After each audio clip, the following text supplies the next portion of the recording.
E aí, será que tem gente demais no mundo para os recursos que o nosso planeta consegue oferecer?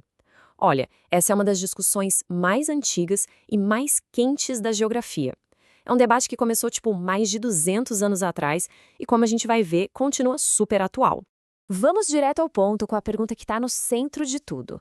A população do mundo é de fato uma bomba relógio prestes a explodir?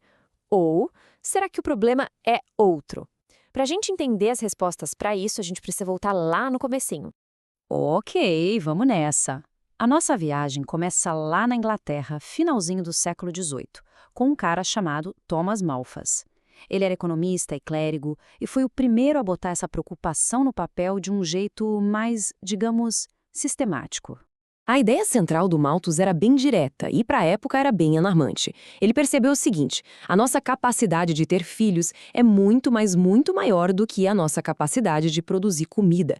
E, segundo ele, uma hora essa conta não ia fechar. O resultado, uma crise gigantesca. A matemática por trás da teoria do Malthus é a chave para entender tudo. Pensa só. Ele dizia que a população crescia em progressão geométrica. O que é isso? Ela dobra a cada geração. 2, 4, 8, 16. Já a comida crescia em progressão aritmética, ou seja, somando aos pouquinhos. 1, 2, 3, 4. A longo prazo, segundo ele, essa conta simplesmente não fecha. E aí, qual era a saída para Malthus? Bom, ele não falava em métodos contraceptivos. A proposta dele era o que ele chamou de controle moral. O que isso quer dizer?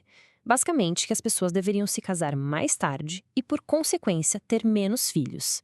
Era uma forma de frear o crescimento da população de um jeito mais natural na visão dele. A teoria do Malthus ficou meio esquecida por um tempo, sabe? Mas ela não morreu. Agora a gente vai dar um salto no tempo para ver como essa ideia ressurgiu com uma cara totalmente nova, já no século XX. E essa linha do tempo aqui mostra o contexto perfeitamente. Depois da Segunda Guerra Mundial, aconteceu uma explosão populacional gigante em vários países, principalmente na Ásia, na África e na América Latina. Por quê? A medicina melhorou, a mortalidade caiu muito, só que a taxa de natalidade continuou nas alturas. Foi nesse cenário aí que as ideias do Malthus voltaram com tudo, com uma nova galera, os neo-malthusianos. Os neomalthusianos, então, pegaram a ideia principal do Malthus, mas deram uma boa atualizada. Para eles, o problema continuava sendo o mesmo, gente demais. E isso seria a causa número 1 da pobreza e do subdesenvolvimento. A grande diferença estava na solução. Em vez de controle moral, eles defendiam políticas bem ativas de controle de natalidade, com pílula anticoncepcional, DIU e por aí vai. Só que nem todo mundo comprou essa ideia. Na verdade, surgiu uma crítica super forte que virou esse argumento de cabeça para baixo. Chegou a hora de conhecer a teoria reformista. E aqui está a grande virada de chave. Para os reformistas, tanto Malthus quanto os neomalthusianos estavam olhando o problema pelo ângulo errado. A questão não é que o excesso de gente gera pobreza. É exatamente o contrário. É a pobreza que gera o excesso de gente. Então, a lógica reformista funciona assim, passo a passo. Em lugares com muita desigualdade, sem acesso a uma boa educação, a um bom sistema de saúde, a planejamento familiar, a tendência às famílias terem mais filhos.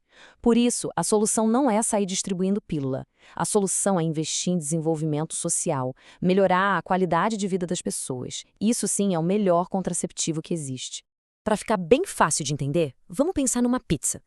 Os malthusianos diriam que a pizza é pequena demais para tanta gente com fome. Já os reformistas iam dizer, opa, peraí, a pizza tem um tamanho bom sim. O problema é que uma minoria está pegando metade dela e deixando só umas migalhas para o resto. Ou seja, o foco deles é na má distribuição dos recursos e não numa suposta falta deles. Certo, então a gente viu as 3 principais correntes de pensamento sobre esse assunto. Agora, para fixar bem esse conteúdo que é super importante para provas, vamos colocar todas elas lado a lado num resumão. Esse quadro deixa tudo bem claro, né? Olha só, para malthusianos e neomalthusianos, a causa da pobreza é a mesma, o crescimento da população. O que muda é a solução, que evolui com o tempo, do controle moral para os métodos contraceptivos. Já para os reformistas, a causa é outra, é a desigualdade social. E a solução? Melhorar a qualidade de vida, buscar desenvolvimento. Eles invertem totalmente a lógica de causa e efeito. Agora que a gente entendeu a teoria, que tal testar o conhecimento?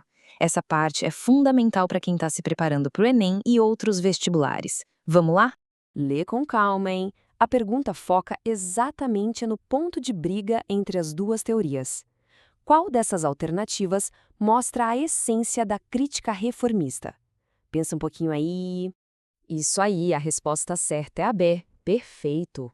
Os reformistas dizem que a causa principal não é o número de pessoas, e sim as condições de vida ruins que levam as pessoas a terem mais filhos. A solução, portanto, passa por reformas sociais. Agora uma discursiva para a gente elaborar um pouco mais. A ideia aqui é explicar a conexão, a herança que uma teoria deixou para outra. Como você explicaria essa relação?